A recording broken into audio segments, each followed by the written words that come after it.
Okay, it's 7 o'clock. Y'all ready? Okay.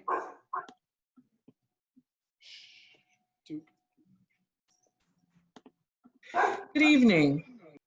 My name is Sharon Cates Williams, and I am the president of the Albany, New York Alumni Chapter of Delta Sigma Theta Sorority, Incorporated. It is indeed my pleasure to welcome you to this virtual panel discussion on the topic of the impact of violence on the mental health of communities of color. I would encourage everyone listening to take notes. We have a really good lineup of speakers who are strong trailblazers and experts in each of their fields. I have no doubt that we will all walk away with information that we would not have gotten anywhere but from the panel this evening. So I encourage you all to sit back, take notes, and listen attentively. And if you have any questions, feel free to post your questions in the chat area for our panelists. I would like to thank our panel of experts in advance for the knowledge that they will impart. And I want to thank my sorors of the Albany, New York Alumni Chapter for advancing this critical and most important discussion.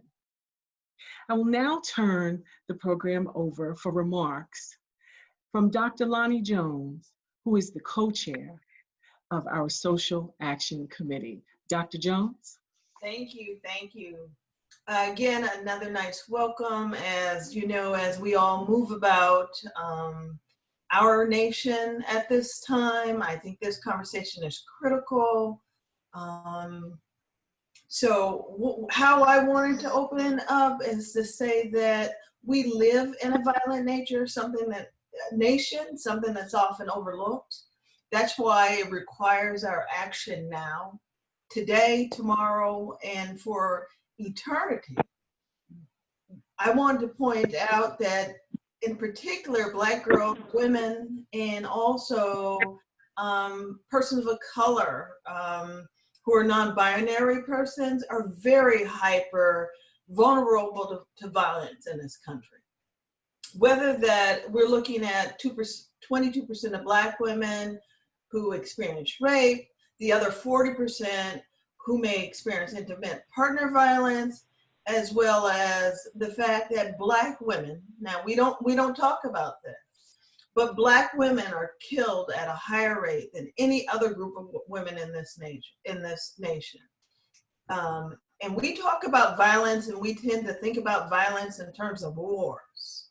We think about violence in terms what happens in India or what may happen in the Sudan, but we don't turn to our own nation and the way that Black women are victimized in this country. So while violence, whether you're talking about, we're thinking about rap culture or misogyny or domestic violence, it's clear that Black women, girls, and other non-binary people face a disproportionate measure of violence, but we often are confronted with more severe and persistent punishment as a result. So as we move forward with this discussion, it's imperative. It's imperative, most importantly, so that Black women, men, children who are survivors of violence of any nature receive the love, the support, the treatment, the community that's necessary to heal and rebuild. Thank you.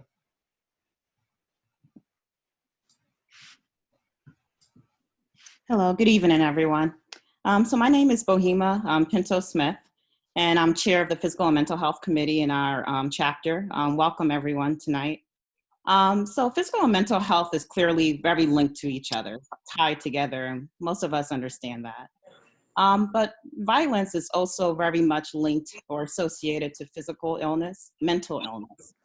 So as an ER physician, as well as a sexual assault forensics examiner, I do see a lot of violence and many different types of violence. And it's very easy to see the connection between the different types of violence that we encounter that patients are exposed to and seeing a higher risk of mental illness. So specifically anxiety, depression, post-traumatic stress disorder, to name a few. But really, violence is also tightly linked to physical illness as well. And sometimes we may not think of that a whole lot. So, for example, there's been many studies that have looked into the different types of violence, including community violence, intimate partner violence, child abuse, sexual assault. And they've seen that there's been a link to chronic illness, so including hypertension. You're like 2 to 3 times more likely to have hypertension, and cardiovascular disease in general, stroke. Also lung disease, COPD, and asthma, about 4 times more likely. Violence is linked or associated to that as well. Cancer, about 2 times more likely, and the list goes on. Also, there's a correlation between pain syndromes as well. So having chronic headaches, chest pain, belly pain, to name a few. So certainly tonight, we're going to focus on the mental health aspect of violence and having to cope with that, but knowing that also there's physical issues, and it's all one big pot. So tonight, we're gonna focus on the different types of violence that is in our communities, how to identify some of the mental illness that can go along with that, as well goes along with experiencing the violence, as well as having a fear of violence is what a lot of the studies show. So really just being a part of that community. And then we're going to be empowered with some resources as to what to do about that. So I'm very excited about tonight. So with that, I would like to introduce the moderator for this event. So Amberly R. Carter works as the Assistant Director of Intercultural Student Engagement at the University of Albany. In her role, she coordinates diversity and inclusion programs and facilitates dialogues for faculty. She has a BA in English, as well as a master's in education in curriculum and instruction. Amberly is also a cousin of Emmett Till, a 14-year-old Black boy that most of us know his story well. He was lynched in Mississippi in 1955 after being falsely accused of whistling at a white woman in her family's grocery store. In 2016, she launched Mammy Till Mobley Enterprise Incorporated. This was to assist families who have lost loved ones to community violence in the startup of their memorial foundations. And at that time, she also assisted in the passing of the Emmett Till Unsolved Civil Rights Crimes Reauthorization Act. Amberly is an author of 2 books about advancement, and she is also a social justice educator. So please help me to welcome our moderator for tonight, Amberly R. Carter. A virtual hand of applause. Sure.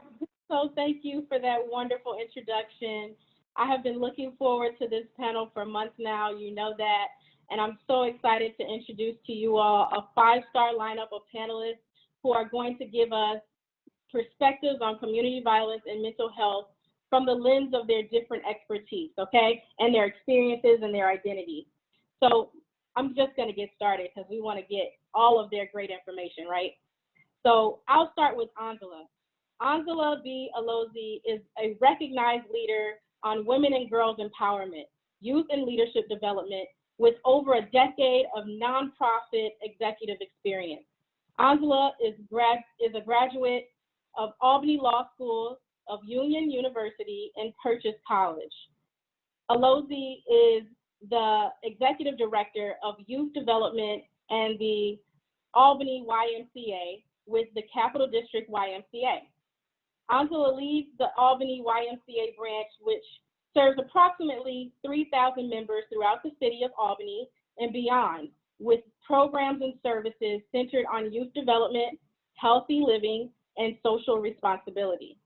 Formerly, Anzala was the Vice President of Girl Scouts of Northeastern New York, and Anzala also spent several years representing survivors of domestic violence with immigration issues. Anzala has worked on national and local legislative issues, most notably the Violence Against Women Act. She is a member of the Greater Albany chapter of Jack and Jill of America, and we are very proud to say also a member of the Albany Alumni Chapter of Delta Sigma Theta Sorority Incorporated. That's my soror. So next we're going to move on to Lisa. Lisa Good, MSW, is a recognized authority in grief and trauma recovery.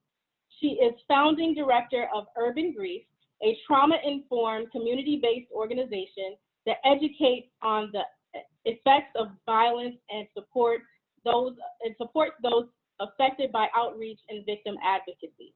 She holds an AAS degree from Maria College, a BS degree from Skidmore College, an MSW from State University, New York at Albany, SUNY Albany, and is pursuing a PhD from SUNY Albany Social Welfare.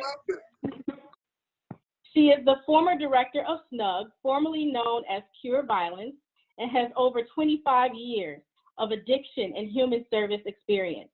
She is an experienced speaker and trainer, facilitating trauma-informed workshops, such as Adverse Childhood Experiences, ACEs, and community events and faith-based workshops aimed at creating healing spaces and empowering community members through information about trauma, grief, and resilience. Let me tell you, I've experienced it. She's a pro. She is definitely an expert, and with all these degrees, she's just going to take us higher tonight, right? She currently leads a grassroots initiative training, coaching Indigenous community leaders on trauma, adverse childhood experiences, and resilience. As a survivor fellow, she uses her personal experiences with gun violence to raise awareness at local, state, and national levels about the cost of gun violence and need for sensible gun legislation reform. Next, Councilman Owusu Anane. Owusu Anane, son of immigrants from Ghana, Councilman Owusu Anane has made a substantial impact on the everyday lives of the people in his neighborhood in the city of Albany by passing legislation which waives civil service exam application fees for military service veterans and recent high school graduates.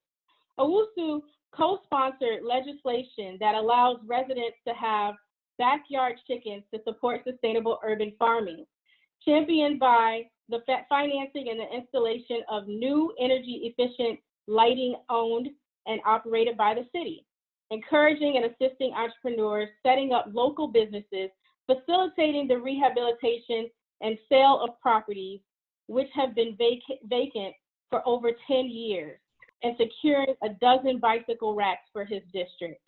He's done more than that. Let me tell you, I follow him on Facebook and he's doing stuff every day.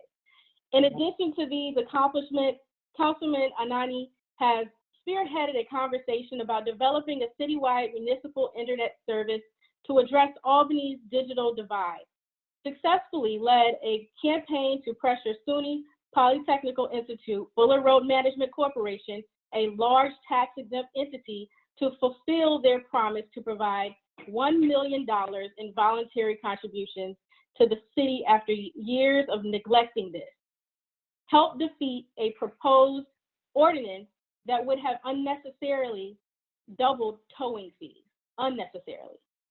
Councilman Anane has also helped lead efforts for police reform in the city of Albany. Melanie. Dr. Melanie D. Stiles is a native of Albany, New York. Dr. Stiles' education includes an associate's degree in human services, a bachelor's degree in liberal arts, and in 2002, she received her master's degree with honors in community counseling. Dr. Stiles continued her education and in 2006 and continued her education in 2006 and garnered her license as a mental health counselor in the state of New York. While working in the community counseling field, Dr. Stiles pursued and graduated in 2016 with a high honors doctorate degree in educational psychology with a concentration in pastoral counseling. Dr. Stiles worked in affiliation with multiple religious and community boards as their counseling consult and therapist. Dr. Stiles has worked in the human service field in multiple facets for the past 2.5 decades as case coordinator, case manager, foster care director, and most recently as a senior therapist for her own business, Step by Step Mental Health Counseling. Dr. Styles has passionately proven to foster hope and support to many individuals and families who have endured traumatic and difficult life experiences. Counseling continues to be one of Dr. Styles' greatest joys in seeing people effectively develop inner hope and survival techniques to cope with life issues. We need her tonight, don't we? Dr. Styles and her husband, the Honorable Bishop Moses L. Styles III, travel across the country, bridging the gap between mental health and the church through the vision of Break Free Tour, which delivers information and revelation during 2 days of healing and helping those to understand the true being of man. We have less than an hour, so I won't stand in the way of this intellectual feast that we're about to partake in. I promise when you leave, you will feel so full. And if you're ready to get started, I want you to type in the chat box, "Let's eat."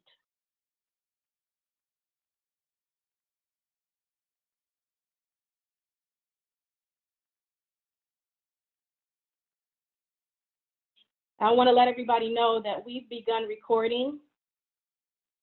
I just want everybody to know that, okay? Let's eat. Let's eat.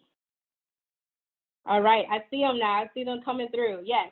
Okay, so this first question is for all of the panelists to answer.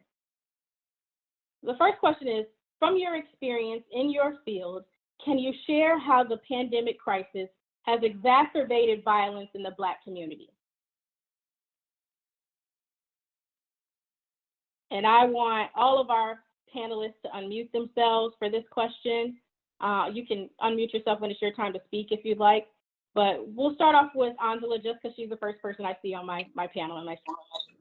All right, good evening, everyone. Thank you so much for having me again to my distinguished sorors of the Albany, New York Alumni Chapter of Delta Sigma Theta Sorority Incorporated. Thank you so much for having me. So I think that this pandemic has lifted the veil for all of us. Those of us that might be doing this work might be a little closer to what we are seeing on a broad scale, but this pandemic has certainly lifted the veil of the multi-layers of violence at every single level, whether we're talking about violence in our community, gun violence, whether we're talking about intimate partner violence, violence in the home, institutional violence, we're seeing as with related to workplace dynamics. And I think the other thing that it's really pointed out for all of us is how unprepared we are as a community to respond to the vast needs that our community has. The lack of resources, certainly community services, and at some levels, the unwillingness to even the conversation about the impact and what it means, and also what the needs are. The other thing that I will say about the pandemic is that in terms of violence, there are some illuminating factors that have shown us things that were critical anchors in our community programs, community services, even spaces. And so space, we'll do a deeper dive about space, physical spaces, what that means to people in terms of their wellness and being able to be connected to others. This pandemic has certainly highlighted the need for safe spaces, for our community. Thank you. Who's next? Good evening, everyone. Thank you so much for having me a part of this awesome team of people with just a plethora of wisdom, knowledge, and understanding and education. From the perspective of the field that I work in, mental health, one of the things that I've seen on the rise is a very complex and compound behavioral and emotional response to the pandemic, and then in addition to the violence that has gone on across the world, mainly in Albany and the surrounding cities. What I am experiencing are people who have come in with pre-existing mental health diagnosis and now have to suffer and cope and deal with another layer of mental health, which includes anxiety, post-traumatic stress disorder, depression, and what I have been diagnosing as adjustment disorder. And I love what the panelists before me said. This kind of caught us unprepared, and no one expected this to happen. And so it's very compound, it's very complex, and it draws from my experience and what I've been experiencing since March, a very difficult time to process emotionally and behaviorally.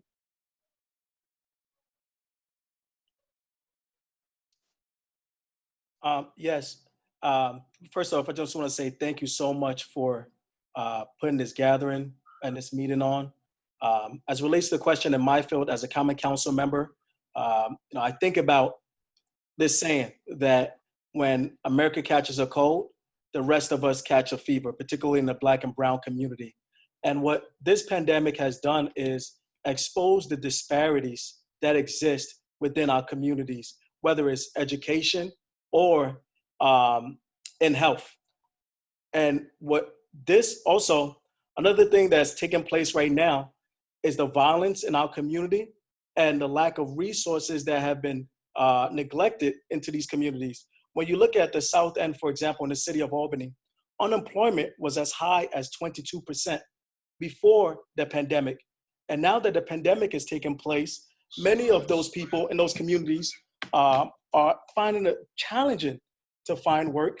So it's a challenging time to find work.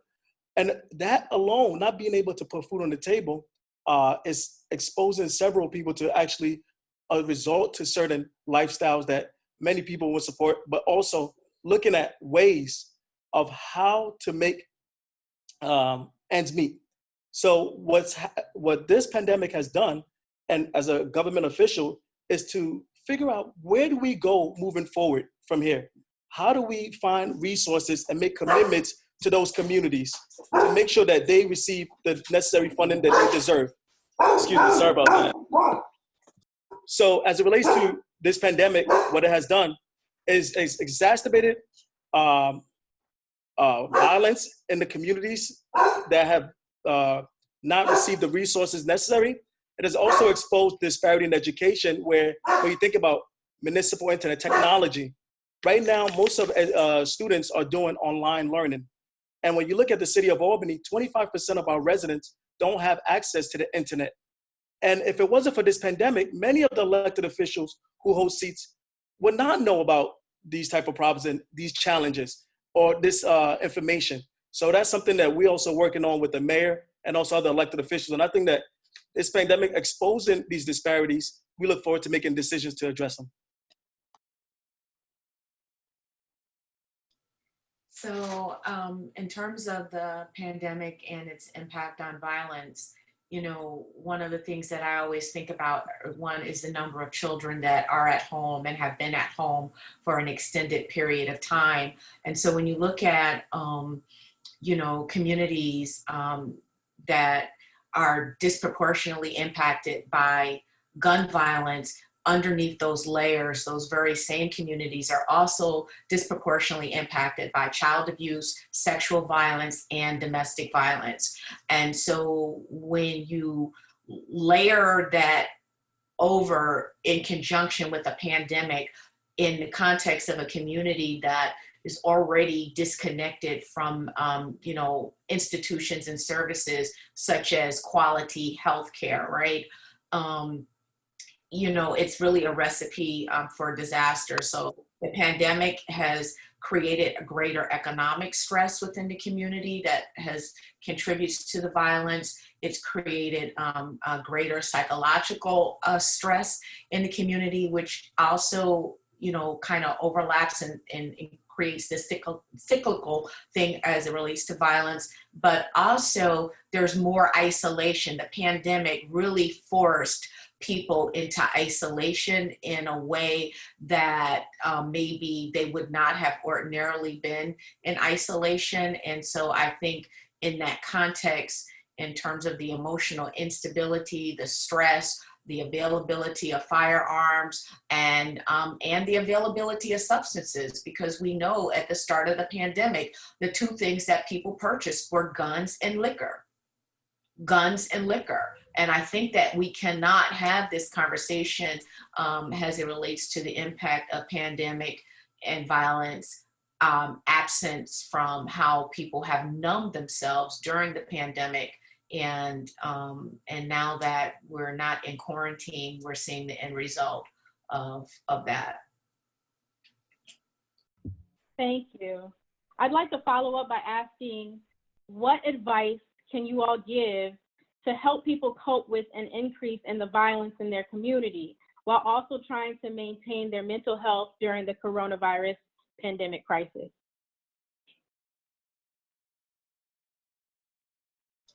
Well, I'll respond to that. And I know Dr. Mel is going to come through as well.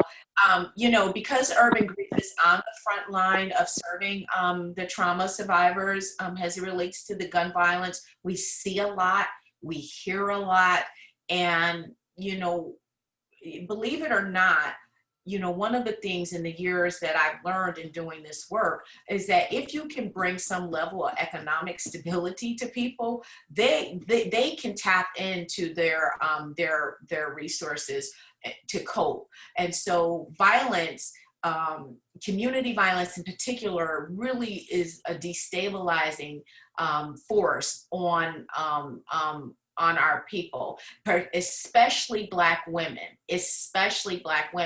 And so a lot of times, one of the ways that we kind of support people in their coping is just addressing basic needs. I can't stress that enough. And when you address basic needs, you alleviate the stress and the pressure long enough to where people can start to think about what else is contributing to their stress, what else, can they do in order to stay safe.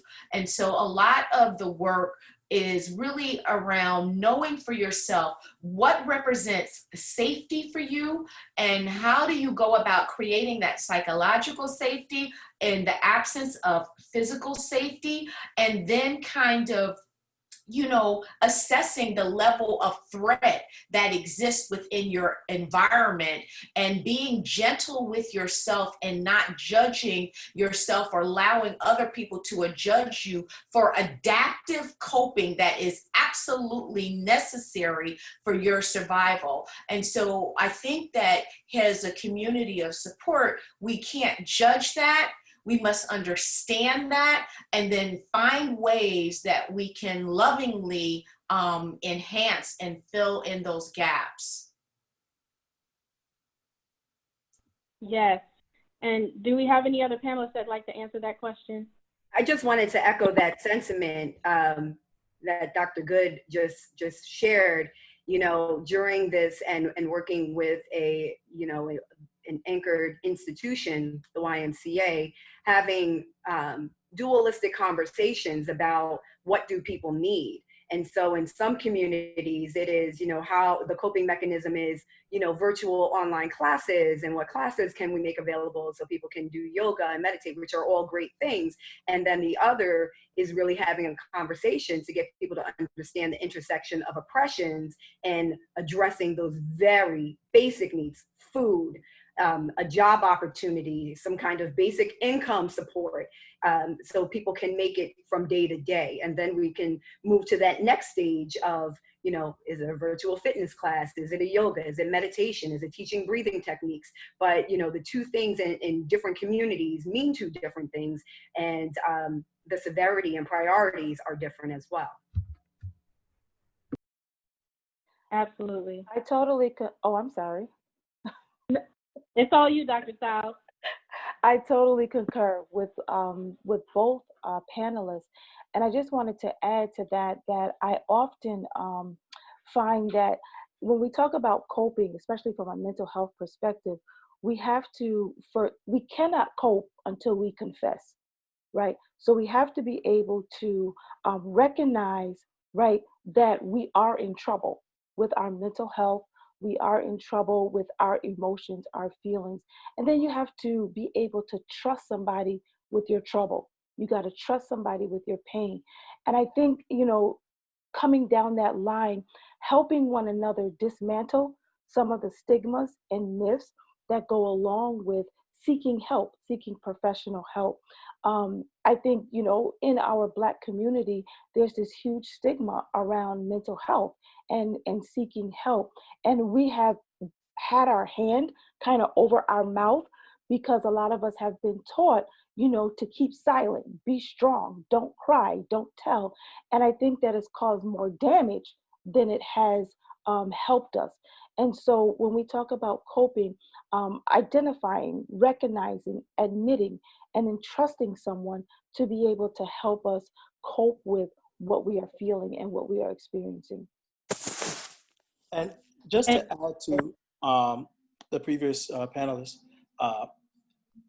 in the Black and Brown community, there's a mentality out there that asking for help, particularly, or even asking for counseling or even mental health, being depressed, is something that is geared towards people who are doing well or upper middle class. It's not a problem for working poor. And, sometimes we show depression and anxiety. They're told that even at a young age that, suck it up or deal with it. I tell my personal story as a son from Ghana. My parents, even when we had a funeral in the family, my parents would say, Owusu, I need you to be tough for your sisters. And you hear these type of things as a young man. You learn it at a young age that even what you're going through, to ignore your stress, ignore your anxiety, ignore your depression. So sometimes in this pandemic, even myself, looking at what's going on in society with racial tension, looking at the pandemic, what it's doing to communities in the city of Albany with the uptick in violence, there was some time that I had to just take a step back and say, you know what? You have to be kind to yourself and actually figure out how, that you can't solve every problem, but at least acknowledge that, this is bothering you, admit and share with someone that, you're feeling how you're feeling. And it's okay to be sad. It's okay to feel depressed. And sharing, I think, is sharing how you feel with others, I think, is a way to cope with it. But I think particularly right now in this pandemic, males out there and women, we're holding our depression in rather than speaking to somebody. So ask for help when you need it. Councilman, I wanted to follow up on that from the lens of working with youth. And this is a conversation that we absolutely need to have as a community in terms of our intergenerational responses to mental health, depression, anxiety, panic disorders. And working with the young people, they are very, very expressive about what they are experiencing. But as a culture and as a community, we've inherited this armor of, pain and endurance is part of our DNA, suck it up, buttercup, we don't have time for that. And whereas young people, are basically, it's battle cries for help and just listening to what they're experiencing and to help them name what they're experiencing physically, emotionally, mentally. They're so willing to share. We have to be willing, those of us that are a little older and, maybe of different generations, we need to be able to reshape the way that we think about mental wellness, mental health, and not only listen to what they're saying, but also, wrap our arms around them and support them and normalize that as well. Not only just for them, but for ourselves as well. So I'm glad that, that is part of the conversation, because we oftentimes talk about young people not being expressive and carrying it, and they are ready to share with the first person that will listen to them. And sometimes, depending on who they are met with, there isn't an appropriate response or a supportive response because we don't know how to respond, because we've inherited, a cultural response to our own mental well-being. Yes, and Thank you all for bearing with me. I'm sorry about cutting in on some of you all speaking. I had to change my screen to gallery speak so I know what you all are saying and who's next, okay? It's quite all right, but in the spirit of Angela Davis, right? Dr. Stiles mentioned asking for help, and you all just so eloquently spoke about children. Thank you, Anzala. In the spirit of Angela Davis, I believe we cannot discuss community violence without acknowledging the violence that exists already on the surface, right? We'd like to know what the city has done and what are they going to do as it relates to police violence in the community. Councilman Owusu, what do you believe is the problem/disconnect in officer/community relationships? You know, is it a lack of outreach? Is it a lack of adequate training? Is it a lack of understanding or something else?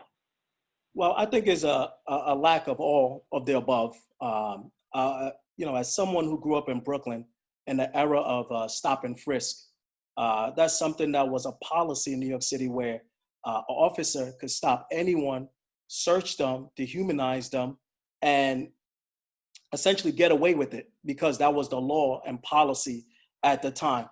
So when people talk about the disconnect between communities of color and law enforcement, I understand the frustration and the anger in these communities that they believe that police are just there to harass them rather than to protect them, right? But also as a historian, we have to look at the historical context, right? In almost every incident of large scale on urban unrest that has taken place in this country, there's usually an unaddressed issue of systemic oppression and widespread economic challenges, which is essentially present in our community.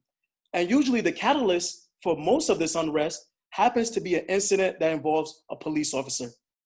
This goes back to Rochester, New York in 1964, the Watts in 1965, and it continues to Los Angeles in 1992. And even more recently, what's happening with the murder of George Floyd. So when you see these things happen, there's particularly violence that have been perpetrated towards African Americans over the years. It's hard to trust the people who are sworn to protect and save us and protect and serve us. So one of the things is that the city of Albany, actions that we're taking is that we're coming up with police reforms where we're putting it together in light of George Floyd incident. People are calling for police departments to be reformed and reimagined. And that's something the city of Albany is doing. We put in panels together to discuss, and I believe you also on that panel, on that group, to discuss how do we police our community, right? Most of the time, if the police officers don't look like you or haven't experienced the things that you have been through, it's hard to trust them. And then when you look at the history of racism from the police department in the past, it's also a disconnect. So one of the things the city of Albany is doing is that we ban knee holds and chokeholds to make it clear that if a police officer engage in that type of behavior, they're held accountable. We also recommended to the mayor that the police department watch the history of racism, to take a lesson and take classes on the history of racism.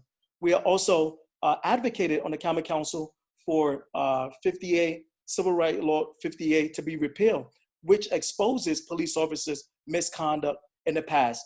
Because very too often when an incident happened between law enforcement and a resident, their police history are covered up. So you don't know if this is a new behavior or if it's just out of impulse or it have been repeated offenses. So we have advocated for the 50A legislation to be repealed, which the state did. It's a step in the right direction. So in these type of incidents, it's steps to bridge the gap and expose some of these bad apples that are out there, because they do exist. So again, to your question, we have to make sure that the police officers are being trained adequately. They understand that their own implicit bias.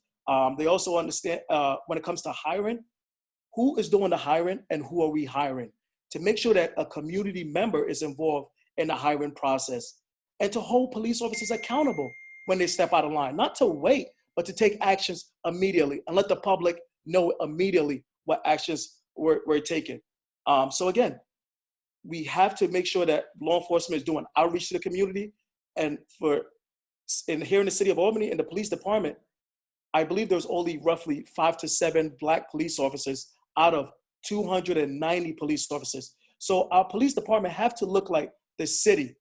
And in the city of Albany, we have 45% African American. It is unconscionable that we only have 5 to 7 Black police officers. So again, part of the outreach has to be diversifying our police force. So one of the things the city of Albany is doing is that we're starting a cadet program at a young age, reaching people, because you see kids during Halloween, they want to be police officers, they want to be firefighters.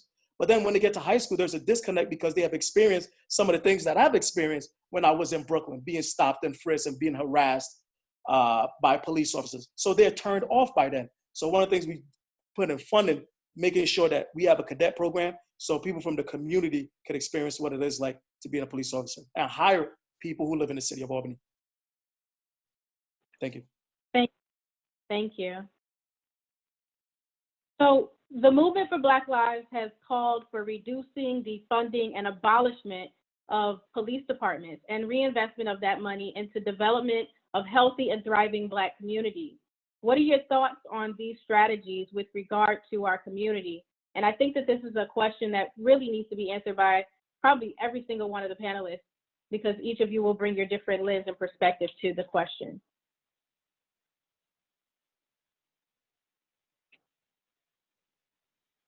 I'll take it. All right. You know, right now, what our communities need more than ever is investment, whether it's coming from the private sector or it's coming from the public sector, to address the elephant in the room, which is poverty. Poverty that leads to crime and violence. Unfortunately, what I'm afraid of is that the impact of this pandemic and recession is going to, particularly with the city of Albany, with our sales tax, we're not going to be able to receive the amount of sales tax that we typically receive annually. So we will have to make cuts all across the board, whether it's the water department, Department of General Service, or even the police department. They are also on the chopping blocks. But I understand the call for defunding the police. When you see actions that are taking place by law enforcement, we have to reimagine how we do police in our communities.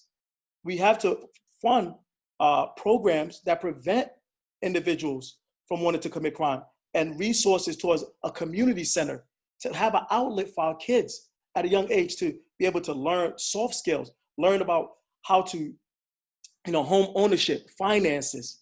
And it's sad because of what's going on right now with the pandemic. Many government, local municipalities are relying on the federal government to step in and fully fund our budget because we're short cash strapped anyway. And some of the unfunded mandates that the state usually give to local municipalities are also going to have an impact. Because if the federal government is not willing to provide the assistance to cities and counties, we're looking at making major cuts. And that is not unique to just the police department. But I also understand this. When it comes to the police department, we have a $178 million budget in the city of Albany. 53 million of our budget goes to police. We have to figure out how do we allocate some of those resources to, to hire mental health, to hire counselors within the police department. Because the police department have made it clear, they don't want to deal with the homeless population.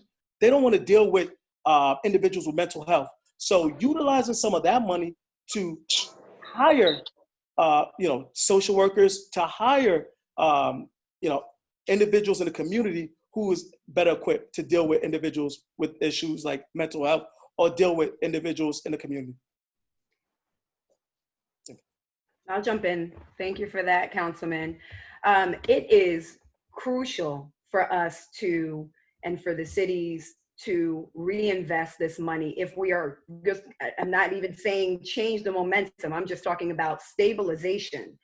You know, we need to look at some of the things that have worked. I'll use the YMCA's 20-year-old gang violence prevention program that was being run out of Green Tech High School. This program has been in existence for 20 years, and every other Saturday night from about 5 p.m. to midnight, 250, mostly African-American young Black men, were inside of a gym playing basketball, connecting with members of the community, partnerships with the district attorney's office, partnerships with the police department, partnerships with other community organizations, folks volunteering their time, and it just being a hub, a safe hub where young people can go and mostly, again, play basketball, listen to some music, learn some skills, have some workshops every now and again. But if, you know, when we were looking at the studies over the course of time, that on the nights when these programs were actually running, there was less violence in certain communities, less gun violence, less street violence. And so, you know, investing and ensuring that programs like that, just again to stabilize, and say anything about changing the dynamic or, you know, a dramatic improvement, but, you know, there are some things that have helped over the course of time. So it is going to be incumbent, even with the you know, financial and resource strain that I know that at all levels are being experienced for government. It is crucial to fund programs that we know have a positive impact.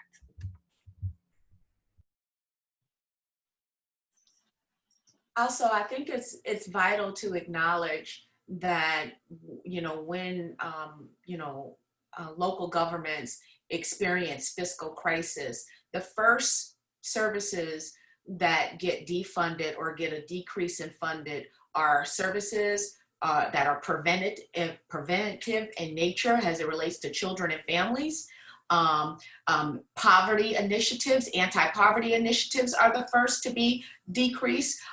Funding around mental health services and substance abuse services, education, after school programs, all of those things, you know, are the first to receive cuts and decreases, while the, the public safety budgets hold steady and increase. And so I think that when we talk about defunding the police or whatever the case may be, it's important that we understand that all of these other crucial services have been being defunded for a very long time, to include our urban schools, right? While we find money to place officers within schools. And we already know that the over-policing of Black and brown bodies in our communities does nothing to improve safety. Nothing, nothing, nothing, nothing. And so I think that when we talk about what we do and how we do it, I think that we need to make a distinction between punishment and accountability, because the two are different. And so, but those two terms have kind of been blended together. And so when people say accountability, what they really mean is punishment, right? And we accept that, and so with the call, with all of the violence that's happening, people are saying, where are the police? And we want the police to do this and we want the police to do that. I'm like, no, y'all don't. We don't want that. We don't want that. And here's why we don't, right?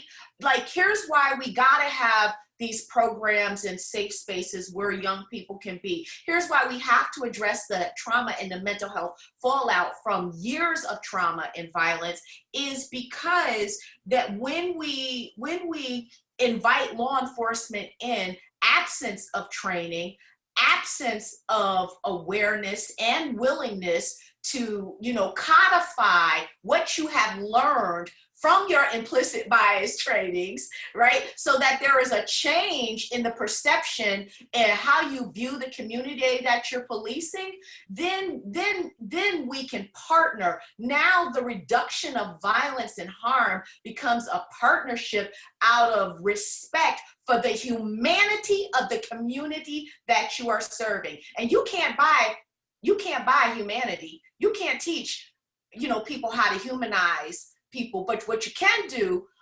is have rules and laws that make it punishable when you go into a community and dehumanize them by your actions. The last thing I want to say about that is that a lot of the emphasis has been focused on police brutality and the things that we can see externally. But can I tell you that has a victim service program that's advocating on behalf of a stigmatized and disenfranchised population, mainly Black and boys and men of color, has victims of shootings.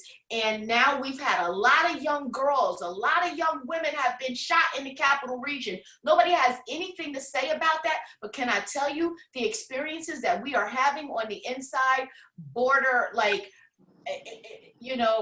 I'm just trying to find the right case where we can have some kind of bandwidth that maybe there's an opportunity for a class action lawsuit. That's how negligent in the capital region the interactions are with law enforcement. So I think that, we have to expand the conversation and just understand that, there's a lot to be had here, and we can't do one without also centering the healing part of it and uplifting the humanity of the people that they serve. Amen to that. Amen.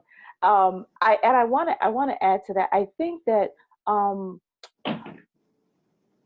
Anzala, is that how you? I'm sorry, is that how you say your name? Anzala. Anzala, I totally agree with what you said, and I think that the mentality has been, programs have been established, but I think they have been established under the umbrella of quick fixes. We have not thought about long term, and we have not thought about how to train, equip, and our programs, as Dr. Lisa has said, those preventative programs get shut down because they were only established to last 3 to 6 months, only established to last for a year. But I think that if we could rewire how we're thinking and think long term, because mental illness is long term for the most part. What's happening in our communities are long term. And I think we try to, and I don't mean any harm by this, but we try to do these quick fixes to make ourselves look good, but we're hurting the community and not helping the community. And we need to be thinking about training and equipping and establishing programs that will not go under, that will not get shut down, because there is a just cause, a just need for these programs to continue. And again, we have to make our voice be heard, that the community is hurting because of these quick fixes and things that are not rooted and grounded in the truth of what this Black community or our community needs. Dr. Stiles, let me just piggyback on that really quickly, and I'll just make this quick point. This pandemic has shown us how quickly, even if it's inadequate, that I preface this to say that the priority is not the Black and brown communities, right? Because this pandemic showed how quick a government response could be, how fast we can feed people, we can provide free lunch for everybody, how fast we can make sure folks have Chromebooks and laptops, how fast we can do whatever needs to be done when it affects everyone, right? And so some of these ailments are so pervasive and have disproportionately impacted Black and brown communities forever, with these very slow responses and piecemeal preventative programs and small funding, for example, for programs that we know work, supporting professionals that we know can do the job. So I just want to put that there, and I'll just leave it there. Thank you. And I'm going to throw it right back at Dr. Stiles. So what can our Black communities do to maintain good mental health, right? We just heard about $53 million going towards the police. What can we do with that? I think, again, the first step is to admit. We have to tell the truth, and we have to identify that mental health is, 1 out of 5 Americans suffer from it. 40 million Americans suffer from mental health. In our Black community, I believe that, again, the more that we are open mouthed, the more that we admit and recognize that mental health is severe in our community. And unfortunately, statistics report that our Black community, although we suffer from severe mental health, we won't seek the help that we need. So there is a balance to this. We've got to seek the help that we need. And then when we seek the help, people have to be there for us and to provide the resources that we need. And so I think that, more communities that involve mental health resources, mental health resources need to be at our police stations, need to be in our libraries, need to be in our community centers, need to be in our schools in a more upfront and in a more prevalent manner, so that it's not hidden and it's not put under, or seen as a stigma. Oh, if I say that I feel depressed or I'm experiencing anxiety, that I'm judged for it, right? But instead, an extended helping hand to say, hey, here's a resource. I will go with you. I will help you. So I think that help one another break the myths and kind of cast off the judgment that Black people don't suffer from mental health, because the truth of the matter is we do, and we are severely right now, whether we want to admit it or not. Thank you. And I want to go back to Lisa. Do you feel gun violence is more pronounced in the Black community than others? If so, what factors do you think contribute to this? Oof. Well, yeah. So yes, gun violence is more pronounced in Black and Brown communities, and there are some very deliberate factors that contribute to that. And so one term that I will use is called neighborhood disadvantage, right? And so neighborhood disadvantage is when a neighborhood has high poverty, lack of opportunity, environment, unkept, environment, where there is a lot of illicit. There's an illicit economy at work. There's an availability of guns. And so in that context, gun violence is very prevalent. Gun violence is the leading cause of death for young men and boys of color. In this country, it's the second leading cause of death for Latino young males.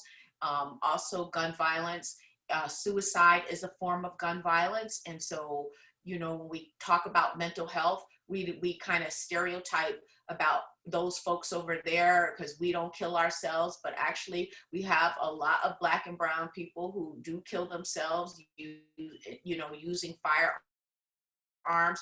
That is a form of gun violence. Also, Black women and Black women trans are most likely to be the victims of gun violence as well, particularly when you're talking about intimate partner violence. And so when you think about gun violence, so many times people blame the community. And I say that gun violence is the fruit, it ain't the root.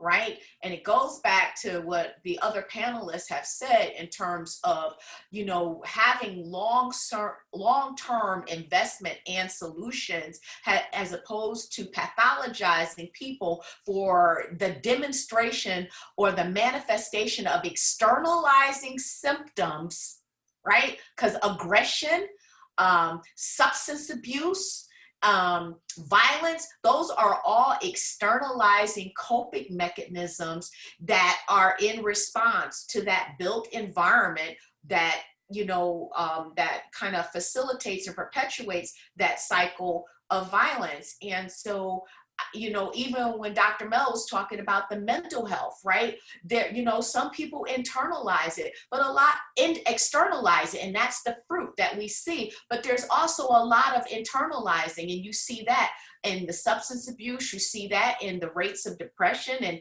and post-traumatic stress disorder. I mean, and the other thing too is, let me just say this, you know, when it comes to gun violence and we think about what happens, you know, for our, you know, the folks that are experiencing, you know, gun violence, right? Whether it's that young woman that's having a gun held to her head, to being forced to have coercive sex, right? Or being, you know, having that gun to her head, you know, to, you know, in the intimate partner violence, right? You know, when we think of those kinds of things, we don't have this level of empathy and humanity, even for each other as Black and brown people. I have to stay away from people. How I preserve my mental health, I got to stay away from people right now, because I don't have the bandwidth for some of the things that we say to each other about each other. Why are they shooting? Oh my God, I can't believe it. If you walk some of these neighborhoods, some people are shooting because they need to be safe.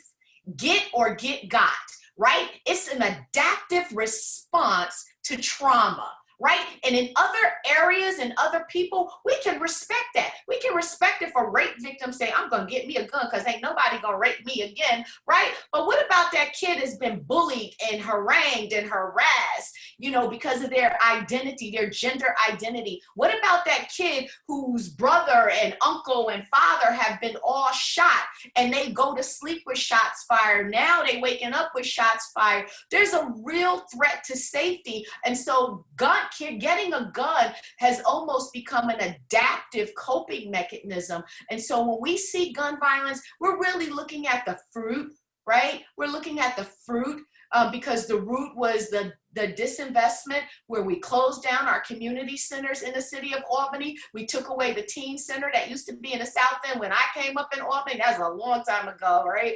We took away Arbor Hill Community Center and replaced it with the New Covenant Community Charter School. And they gave us a room and said we had a community center when that was the hub of city life. Right? You know what I'm saying? They took the Boys and Girls Club that was up Livingston Avenue, that was on Livingston Avenue, that was available for families, you know, like what? And so even when we think about the trauma, the historical trauma in our region, in Albany in particular, there is this great grief about what is lost, and people are pissed off. The uptown, downtown conflict has been going on since I was a kid, right? But it's about resources. Who has this? Who can afford to wear that? Oh, you got that? You think you better than, you know, all of that stuff. And it gives fire to the conflicts. And when everybody is in a dysregulated state, dysregulated, hyper-aroused, hyper-vigilant, disassociated, numb, and high, that's all about the physiological adaptation to trauma. And then the externalizing of it is really the physical adaptation. So when you see gun violence, it's the fruit, it's not the root. And I agree, you know, that we have to, when we talk about advocating, we got to get ourselves together and advocate for the things that are going to address the root. And then we got to invest in healing-centered approaches that take care of the fruit so that we can break the cycle, because hurt people hurt people. Thank you. And I'm going to throw it right back at Dr. Stiles. What are some psychological complications that may result from the current climate associated with racial injustice? How do we recognize them, and what resources can be sought to address them? All of the above that Dr. Lisa stated. We are seeing such a rise of complex and compounded mental health diagnosis in people. And the truth of the matter, and I love what she said, because gun violence is the fruit, but it's not the root. The root of it is a long, extended time and history of unresolved issues that have to do with the soul of man. The trauma that never was resolved. And so now it's coming out in my behavior. And when a person feels abandoned, rejected, and under the umbrella of all the things Dr. Lisa said, with all of the community places being taken from me. And so now I'm dealing with the umbrella of grief and loss, because now I'm grieving the thing that helped me, I no longer have. And so I think psychologically and in the mental health sector, what we're dealing with people, the only thing they know how to do is to react behaviorally to something they are struggling to identify internally. I'm struggling to identify what I'm feeling internally. And so my automatic mind is to respond to what I am trying to figure out about what I'm feeling. And the truth is, we are this pandemic, and even before the pandemic, but the pandemic has made it so much more complex. The truth is, we don't know what to feel. We don't know where to turn. We don't know what to say. And that's with all the letters behind our names, us too.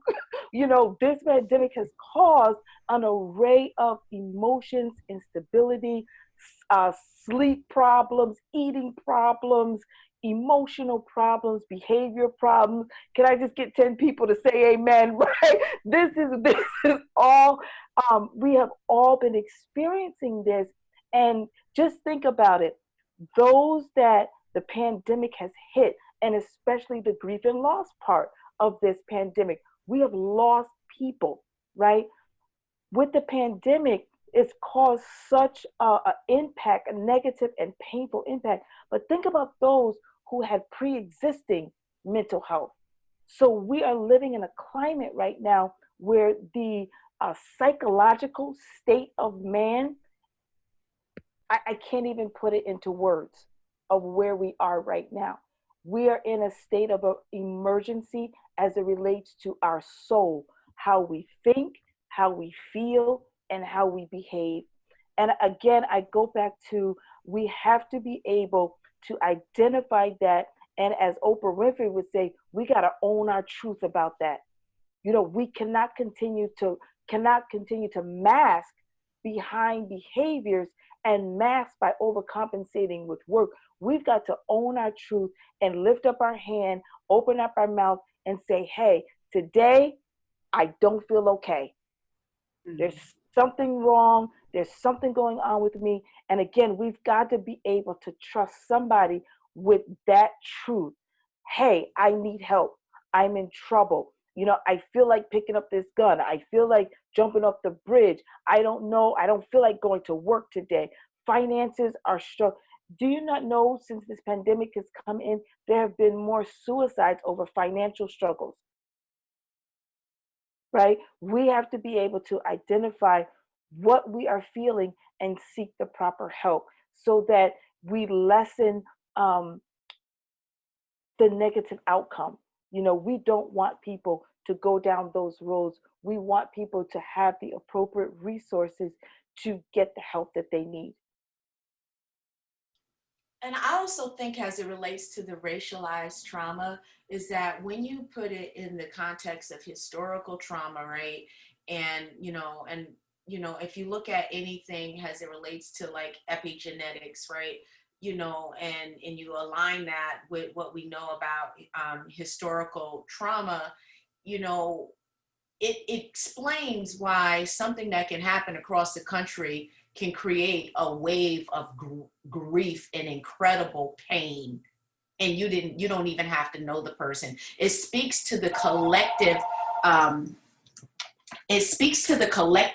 nature of, you know, of who we are as a people in this shared historical experience around slavery, discrimination, right?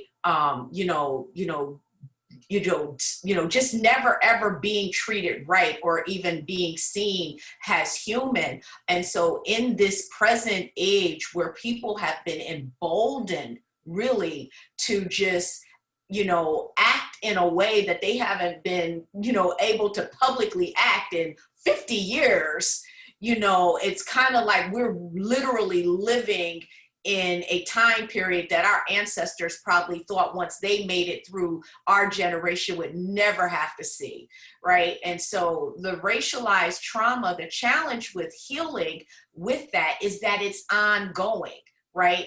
It is ongoing. It's going on in our workplaces. It's going on in our neighborhoods. It's our children are being exposed to it in their schools. You know, it's ongoing. And so what happens is the question becomes, how do you heal when you feel safe nowhere? When you feel safe, there's nowhere that you feel safe.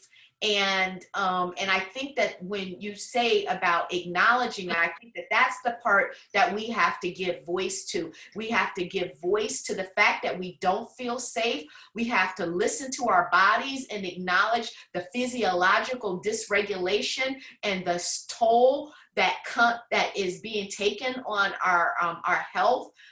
Because of it.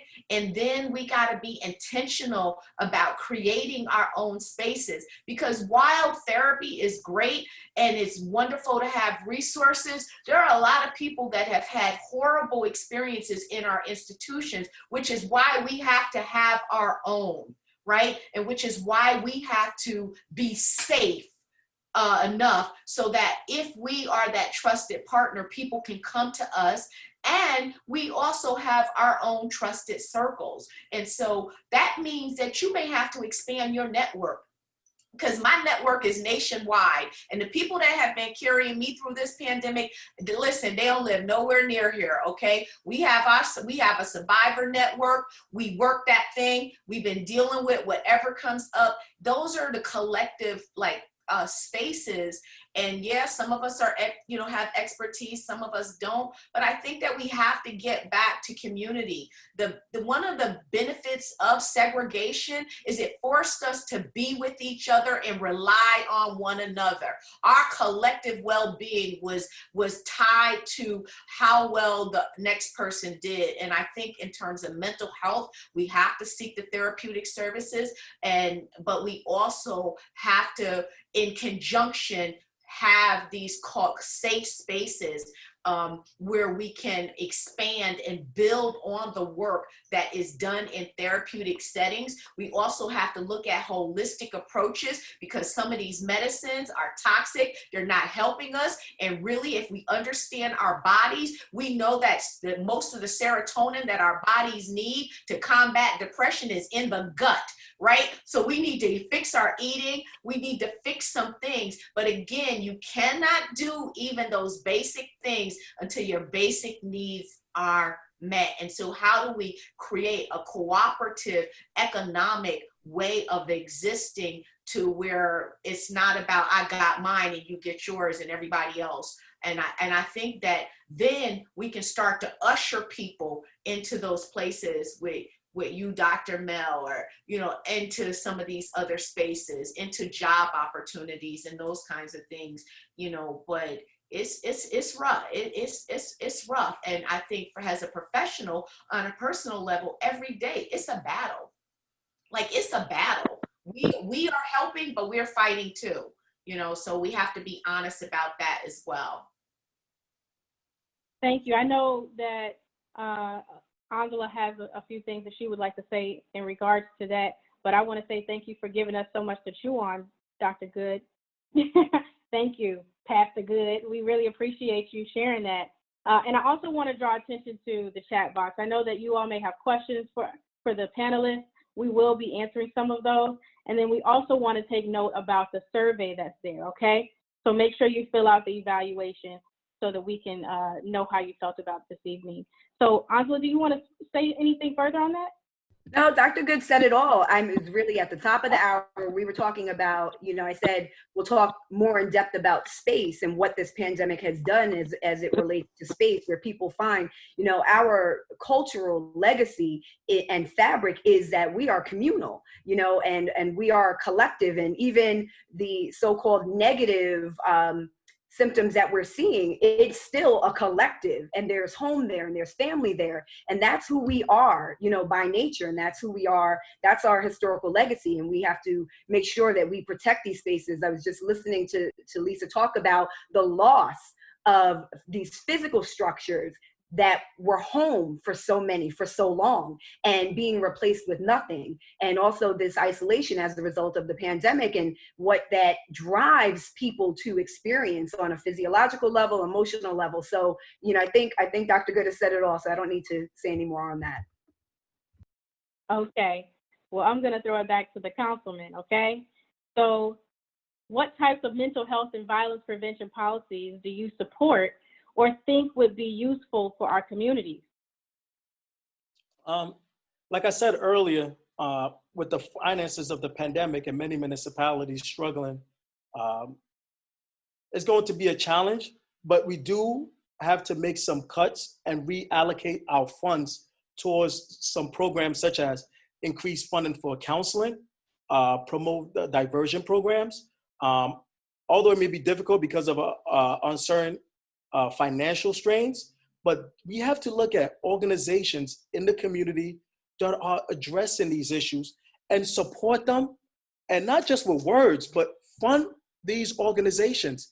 They are on the front line. They know what is best for the community, and the people, the challenges are in the community. So we have to reach out to the community and see what are some of the resources that they would like to see. You know, Angela talked about the community center, and also, sorry about that, Lisa Good talked about the community centers that used to exist in the city of Albany. We have to not just give lip service about one community center in Arbor Hill for the next 50 years. We have to look at community centers all across the city of Albany, but particularly in the communities that have been neglected. So that's why I also want to thank, one of your sorority members, Council Member Dorcia Players, now City Auditor Dorcia Players, who came up with the equity agenda. That when we look at how resources are allocated, we have to look at it from an equity lens. And I want to thank her for pushing through this legislation. That was a difficult fight, but very too often when we talk about equity, many of my colleagues are talking about, no, we want equal. You have to explain to certain communities. Well, you have to explain to them that because of what equity is, and because of the neglect by several administrations here, particularly in the city of Albany, we have to recover from that. We have to make sure that our dollars, particularly the tax dollars, are funded to correct some of the ills that have been existing in our society, whether it's fixing the streets, sidewalks, whether it's improving parks in those communities that have been neglected for years and decades, whether it's helping individuals with the home ownership. Those are the things, the necessary steps that we could take to prevent some of the violence that we're seeing in these communities. So again, not just talking about it, but putting funding towards the program, towards these programs. Some of the actions that have been taken in the past is putting a Band-Aid on the wound that needs surgery. And I believe that more now than ever, the administration gets it, the community gets it, and we're banding together and saying, we're not gonna go along to get along. We're going to protest, we're going to agitate. And people are calling me, Councilman, when is this protest is gonna stop? No, we're not gonna stop. We're gonna keep protesting, we're gonna keep on marching, we're gonna keep on agitating, and as elected officials, we're gonna keep legislating, because the time is now, if not now, when? So we want to make sure that communities that have been neglected are fully funded and they get the support that they deserve.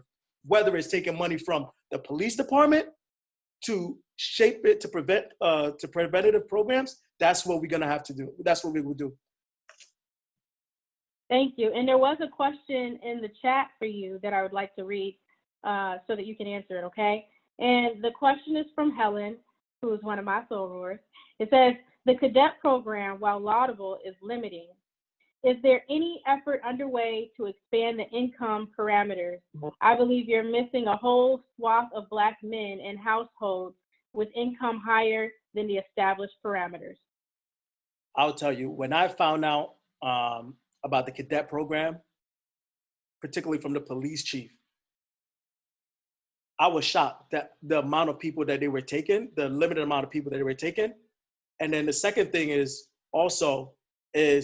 the income that was going to be received by these individuals. So we are actually in the talks right now. We just purchased a new training facility for the police department. And because of the pandemic, we're not allowed to take as many people, even individuals who are in the cadet program. So that is a discussion that we're having right now. We're going to start a new recruit. We're canvassing right now for new police officers. And we're also going to be looking at expanding the cadet program. I think it's a step in the right direction, but we have to make sure that we're putting dollars behind these programs. So again, we're advocating for it. My colleagues are advocating more funding. We want to expand to make sure that more people are participating in the cadet program. If we want to address and build on community trust for the law enforcement have to look at look like the communities they serve. And that's what we're looking to do. So that's a great question. And we're going to be working day and night to make sure that they'll receive the funding that they receive, to make sure that people from the communities are having access to some of these good jobs and being law enforcement officers. Thank you. And I know we're nearing the end of the discussion, and so I want to make sure I get some of these other questions from the panel, from the audience to the panelists. So what I'm seeing here is services available for someone with a mental illness were inadequate before COVID. Now it is far worse. I would appreciate some advice on finding some support. I think that I totally agree, and that's a great question and desire, and absolutely right. Resources on helping people find resources for mental health is scarce. Some of the resources that I would like to offer to whoever asked the question, Psychology Today is a really good resource. You can put in and define and redefine to your liking in terms of the type of therapist that you want. Psychology Today. LinkedIn is very good. It's a good resource. There's also resources at the local hospitals in their human service department. They should have a listing of private practices as well as hospitals that offer, and in addition to that, substance abuse programs as well.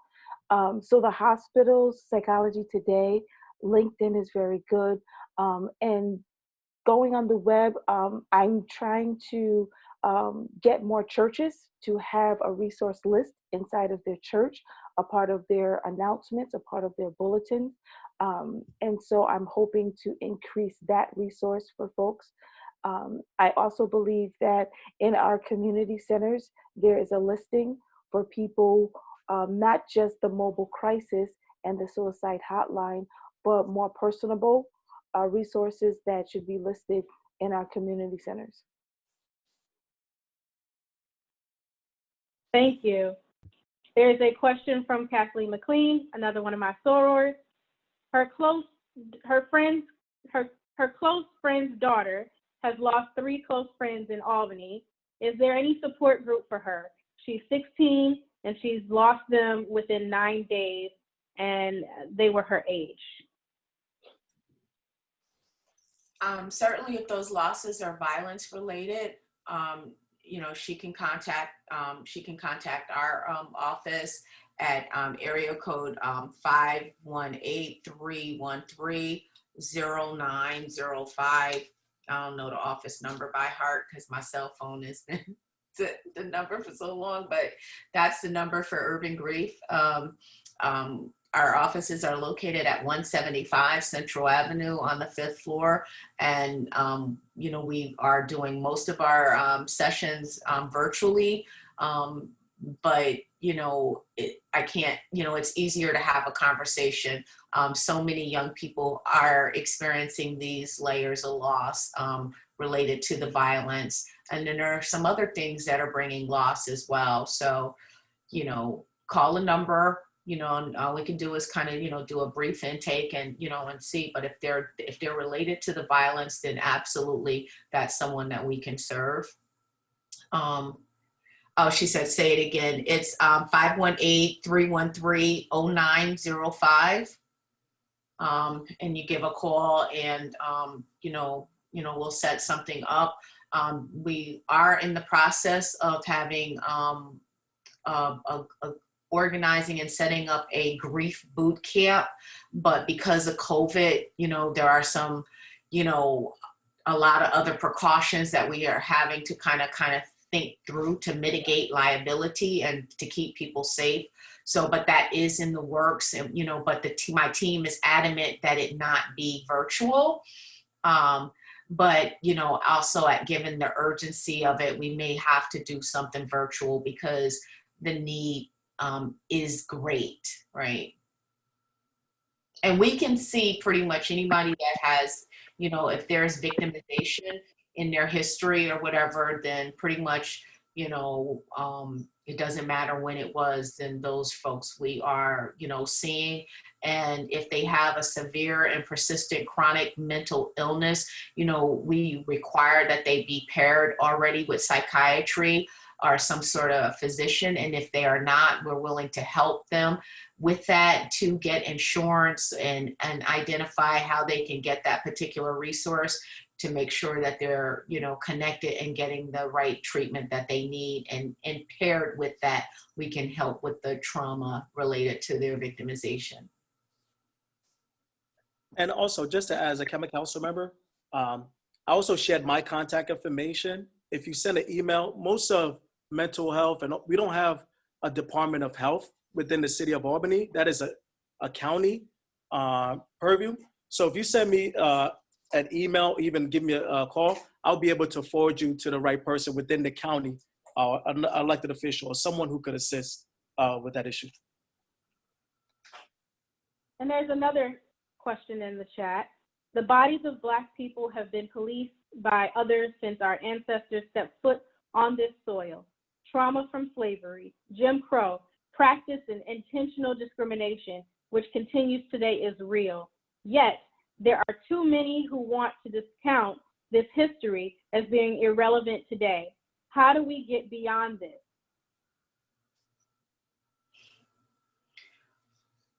When you say, how do we get beyond that, what does that mean?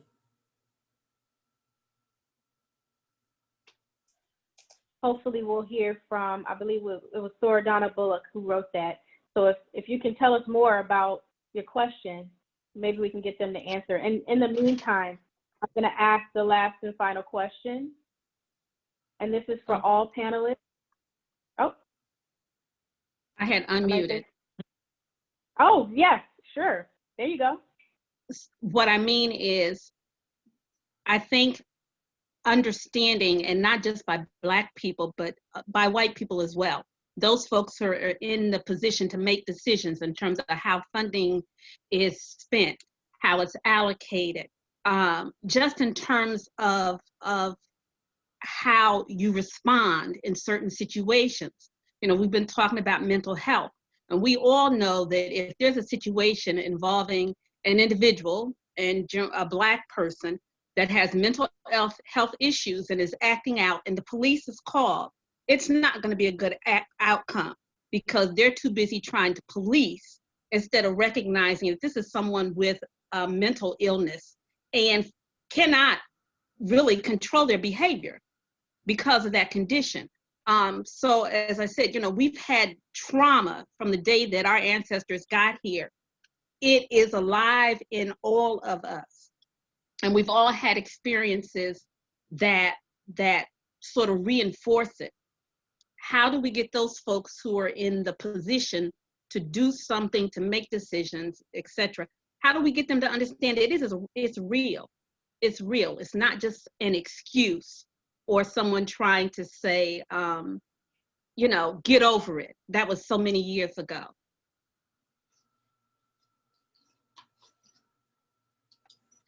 Wow. I mean, that's huge. I think part of it is the protests, right? And keeping that particular, pressure on. I mean, a lot of things, like Newark, they reallocated, it's crazy money that they reallocated from their police department into community services and violence prevention services. And I think that in part came from protest. So I think that's one of the ways that we do it, is to kind of keep that pressure on, have clear demands about what it is that we are asking for. And, you know, really a lot of money has been shifted around into other programs because we made it through protests. We made it socially unacceptable to continue to ignore the pain and experiences of Black and brown bodies, right? And so I think that that's a big part of it. And then I also think is that some of us who have power making decisions and positions, is that we have to find a way to use our voice as well and not co-sign the stereotypical narratives that are presented about our people behind closed doors when we are the only one sitting in the room, right? We have to use our voice as well and be integral in that instance, and making sure that we're not outside protesting and inside, you know, silent and ashamed, right? And we have to do our homework so that we are in those spaces that we can argue. When I'm in a space with a bunch of white people and we're talking about gun violence, I can talk the money. We got to talk about all the other stuff. Let's run the numbers. The numbers speak for themselves. And so when we do that, you're saying that if you are a fiscally responsible politician, that these numbers make sense? That a gunshot victim, one treated gunshot victim costs, you know, the Medicaid dollars in Albany County on an average of $500,000 to $500,000. You think that's fiscal responsibility? So I think that we got to have our facts, but those are areas and ways that we can apply pressure, use our voice, continue to protest, and know our facts, and be able to attack an argument from multiple ways. Thank you. That was the last question we'll take from the chat. We have one final question that we want to ask the entire panel. Okay, this has truly been a good time, but we are now down to our last question. This is for each panelist. What keeps you going with this work? What keeps you going with this work?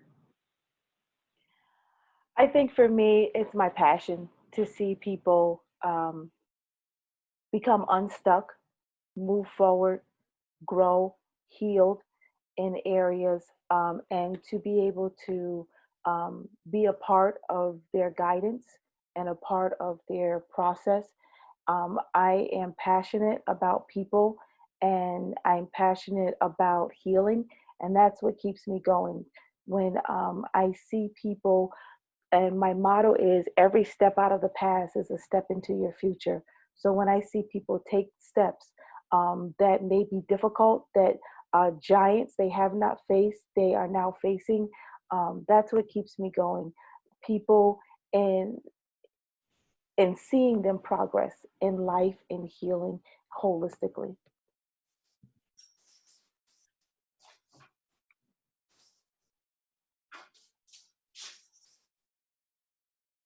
Councilman? Yes, could you repeat that question again? Sorry about that. That's what keeps you going with this work. One of the things that I would say, well, there's several things that keep me going, but one of the things that, speaking for marginalized and disenfranchised communities, as a council member, you look at history, what's happened to our community, making sure that we correct the ills that have been laid out towards our community, particularly when it comes to issues that have been swept under the rugs on deaf ears. So it motivates me to make sure that people who live in these marginalized communities are heard in City Hall, and that our tax dollars are going towards helping people who have been neglected for years and generations. So correcting the ills of our society, helping individuals with employment opportunities, helping individuals connect them to resources that are there within city government, or even in the private sector. So essentially just connecting people from the community to city services that should automatically be going towards residents, but also making sure that things are done in a timely manner to help our community. So just being down for the people.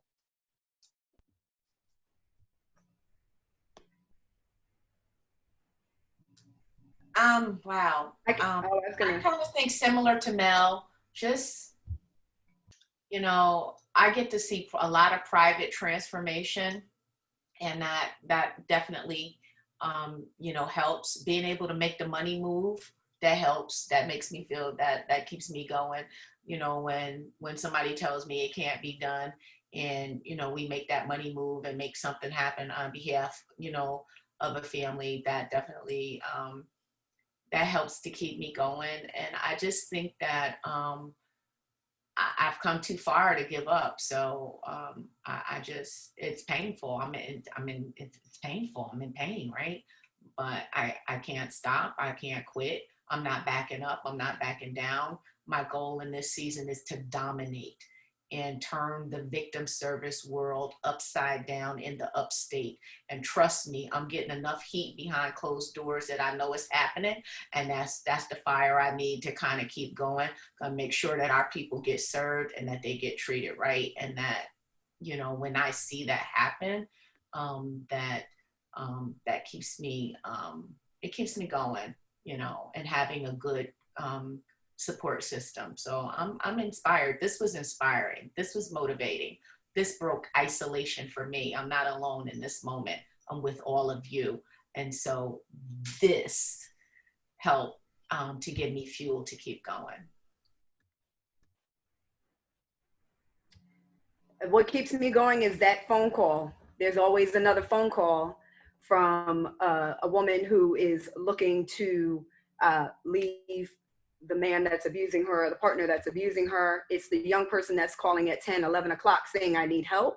And the fact that they're trusting me and have faith in whatever they believe I have or leverage I have in order to help them. So I don't have the luxury of not responding. I think, the work that I was chosen to do wasn't by accident. And I'm telling you, every single phone call or every single request and every single act of goodness that I see happen on a grassroots level, this mutual aid that I see happening all across the Capital District amongst us as people of color, without anyone's permission. We're not having to write these huge grants, for funding. We're saying, hey, how can we support each other? Who has what and who can share, whatever it might be. How do we create spaces since we can't physically get together? Who can be on the phone at 7:15 in the morning? Who can answer this call at midnight? Who can, go socially responsibly, meet this person who has a need and sometimes just needs to talk and have someone to listen to. So that truly is what keeps me going, as well as every single one that has joined us on this panel. The work that we are doing as a collective is exactly what our community is best at. When we take our own power back and demand exactly what we're entitled to. So every day, I believe that we are inching toward change. Wow. Thank you all so very much. I appreciate each and every one of our panelists.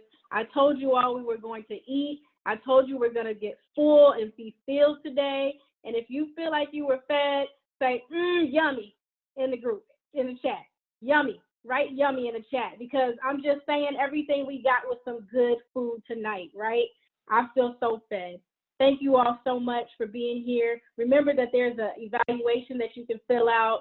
If Boahema or the tech team can add that for us. We're posting up a few resources for anybody who may need them. There were some other questions in the chat that were related to resources. This is your page right here. You want to take a screenshot of this. Thank you to Delta Sigma Theta Sorority Incorporated, the Albany, New York Alumni Chapter, my chapter, which I'm so proud to be a part of. Thank you to our mental health, physical and mental health committee and our chair there. Thank you to our social action chairs. We really appreciate you putting on this event. And as you see, it was very helpful, not only to the people who attended, but to our panelists. We are definitely grateful for moments like these during this pandemic where we can come together and be fed as a family. Thank you and good night.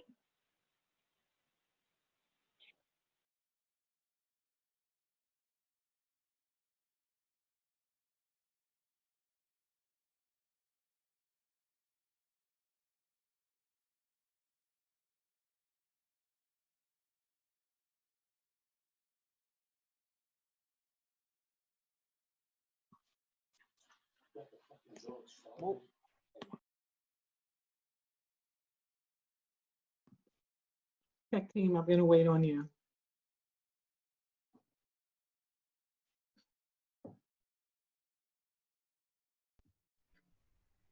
Can we put Dr. Stiles' contact information or an email?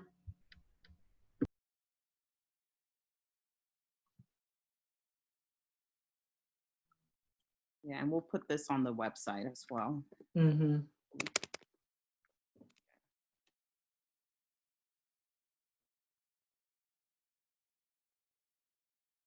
Boahema, that was awesome. Thank you. Oh no, thank you all. I'm so grateful. That's a Everyone great panelist. Really good. Yeah. Phenomenal. Thank you, Sorors. Thank you. Is that Anzala? Yeah. That's me. Thank you. Thank you. The whole panelists, everyone was amazing. Yeah, I'm so excited. I learned Tell so. Lisa Good she's a whole lot of good trouble. That's all I gotta say. Yes. Yeah, but this was really good. Thank you. No, thank you. I'm out. Love y'all. Good night. Love you. Take care. Okay.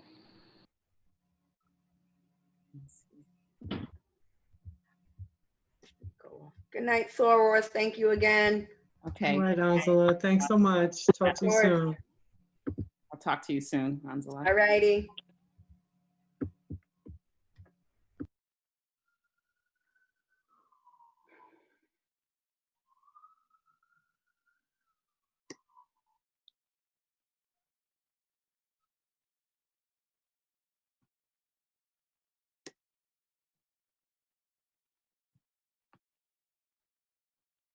That went really well. It did. I appreciate these moments, man. I miss you all so much. Awesome job. Awesome job. Kimberly, you really did.